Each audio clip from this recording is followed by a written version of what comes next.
Hi உறவுகளே, அஸ்ஸலாமு அலைக்கும். இன்றைக்கி நம்ம என்ன பார்க்க போகிறோம் அப்படின்னு பார்த்தீங்கன்னா, கல்யாணக்காரவங்க வீட்டில் சிக்கன் தொக்கு வைப்பாங்க பார்த்துருக்கீங்களா? அந்த தொக்கு தாங்க இன்றைக்கி என்னென்னு பண்ண போகிறோன்னு உங்களுக்கு காட்ட போகிறேன். என்னுடைய வீடியோவை ஸ்கிப் பண்ணாமல் பாருங்கள். அதுக்கு முதல்ல சிக்கனை குட்டி குட்டியாக கட் பண்ணி வச்சுக்கோங்க. அப்புறம் மிளகாத்தூள், மஞ்சள் தூள், அப்புறம் கார்ன்ஃப்ளவர் மாவு, அதுக்கப்புறம் சிக்கன் தூள் போட்டு, அதுக்கப்புறமா கொஞ்சமாக தயிர் சேர்த்து, அதுக்கப்புறமா கொஞ்சமாக எலுமிச்சம்பழம் புழிஞ்சி விட்டு, முட்டையில் உள்ள வெள்ளைக்கரு லைட்டாக சேர்த்துட்டு எல்லாத்தையும் கலந்து ஒரு பாத்திரத்தில் வச்சுக்கோங்க. இதுக்கு என்னென்ன தேவை மெயின் அப்படின்னு பார்த்தீங்கன்னா, 3 குட்டி பல்லாரிங்க, 3 சைஸு தக்காளி, 4 பச்சை மிளகாய் பொடிசாக நான் வெட்டி வச்சுருக்கிறேன். அதுக்கப்புறமா அதை என்ன பண்ணணும் அப்படின்னு பார்த்தீங்கன்னா, அதை உங்களுக்கு சொல்கிறேன். வீடியோவை ஸ்கிப் பண்ணாமல் பாருங்கள். அப்புறம் இந்த கழுகி வச்சுருக்கிற கறியோட எல்லாத்தையும் கலந்து அதை ஒரு 10 நிமிஷத்துக்கு ஊற வச்சுக்கோங்க.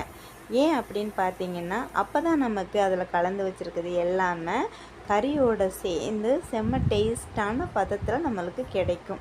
அப்புறம் எடுத்து வச்சுருக்கிற வெங்காயத்தையும் தக்காளி பழத்தையும் நம்ம ஒரு மிக்ஸி ஜாரில் போட்டு நல்லா கொரகொரப்பாக அரைச்சி எடுத்துக்கணுங்க. அதுக்கப்புறமா சட்டியில் எண்ணெய் தாராளமாக ஊற்றுங்க. ஏன் அப்படின்னு பார்த்தீங்கன்னா, நமக்கு கறி நல்லா பொரிஞ்சு வரணும்ல, அதுக்காக தாங்க. நம்ம பெரட்டி வச்சுருக்கிற நம்ம இப்போ சிக்கனை எடுத்து எண்ணெயில் போட்டு நல்லா கிண்டிக்கோங்க. ரொம்பலாம் கறி வேகணும் பொரியணும் அப்படின்னு இல்லைங்க, அரைப்பதத்தில் அது இருந்தாலே போதும். இப்போ அரைச்சி வச்சுருக்கிற தக்காளியில் கொஞ்சமாக மிளகாத்தூள், மஞ்சள் தூள், உப்பு போட்டு இதே போல் கிளறி வச்சுக்கோங்க.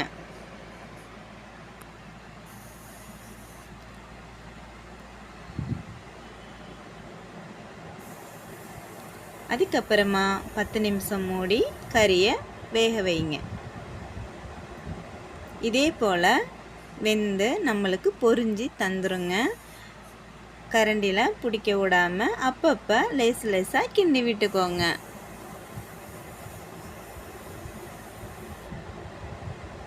இப்போ நம்ம திறந்து பார்த்தோம் அப்படின்னா நமக்கு தெரியும் வெந்திருக்கா வேகலையான்னு தெரியுங்க. எப்போதுமே இது போல் தொக்கு செய்யணும் அப்படின்னா கறியை ரொம்ப பொரிய வைக்கவும் கூடாது, ரொம்ப உடச்சிடவும் கூடாது. அப்படி பண்ணிட்டா நமக்கு அந்த மாதிரி தொக்கு நமக்கு ஒழுங்காக வராதுங்க. பீஸு நமக்கு இதே போலவும் பீஸ் வச்சுக்கணும். ஏன்னு கேட்டிங்கன்னா, இது போல தான் அதுக்கு செட் ஆகும். வேறு ஒரு பாத்திரத்தில் மாற்றி எடுத்துக்குவோம். இப்போ அந்த கொதிக்கிற எண்ணெயில் நம்ம அரைச்சி வச்சுருக்கிற தக்காளி வெங்காயத்தை அப்படியே போட்டு மிக்ஸ் பண்ணிக்கோங்க. இப்போ அதை கொஞ்சமாக தண்ணி ஊற்றி அந்த எண்ணெயோட தக்காளியுடைய பச்சை வாசனை போகிற வரையிலும் கரண்டியில் நல்லா கிண்டிக்கோங்க.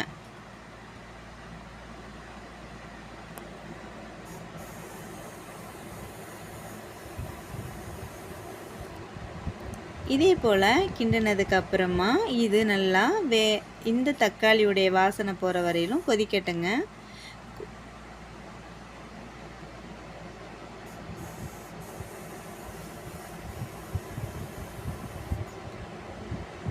நம்மளுக்கு கொதிச்சிருச்சு. மறுபடியும் கரண்டியால் நல்லா ஒரு கிளறொன்று கிளறிக்கோங்க.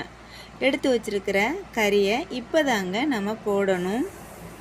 அதை போட்டிங்கன்னா நல்லா கரண்டியில் எல்லா இடத்துக்கும் பரவுற மாதிரி அதை நல்லா கரண்டியில் கிளறிக்கோங்க.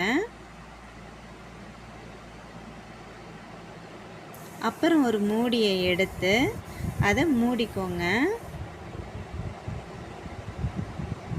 நல்லா கமகமகமகமண்டு வாசனை பயங்கரமாக வருங்க. எவ்வளோ வாசனையாக இருக்கும் தெரியுமா? அப்போவே சோத்தை போட்டு சாப்பிடணும் போல் இருக்கும் நமக்கு. எவ்வளோ அழகாக வெந்திருக்கு பார்த்தீங்களா? இப்போ இந்த தண்ணிலாம் கொஞ்சம் வத்துற வரையிலும் நம்ம அதை அப்படியே சிம்மில் ஒரு 10 நிமிஷத்துக்கு வச்சிடணுங்க.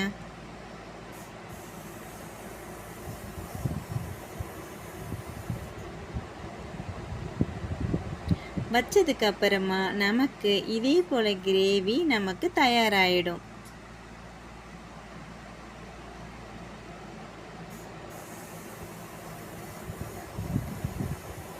பார்த்தீங்களா, எண்ணெய் தனியாகவும் கறி தனியாகவும் பிரிஞ்சு வர்றது உங்களுக்கே தெரியும்.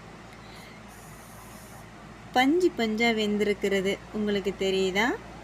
இதே போல் பஞ்சு பஞ்சாக அது வெந்துருங்க. சிக்கன் ஒன்று தாங்க, ஆனால் அதில் செய்யக்கூடிய ரெசிபிலாம் ஏராளமாக செய்யலாங்க.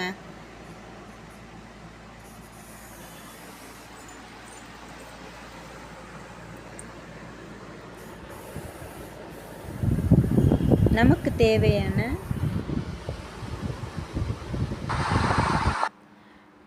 தேவையான பதத்தோட சிக்கன் கிரேவி ரெடி ஆயிடுச்சுங்க. இப்போ வாங்க சாப்பிடலாம். அவ்வளோ ஒரு டேஸ்ட்டுங்க. அப்படி மணமாக இருக்கும். இதில் கொஞ்சமாக நீங்கள் நெய் போட்டு கூட நீங்கள் சாப்பிடலாங்க. நெய் போட்டு சாப்பிட்டா இதை விட டேஸ்ட்டாக இருக்கும்.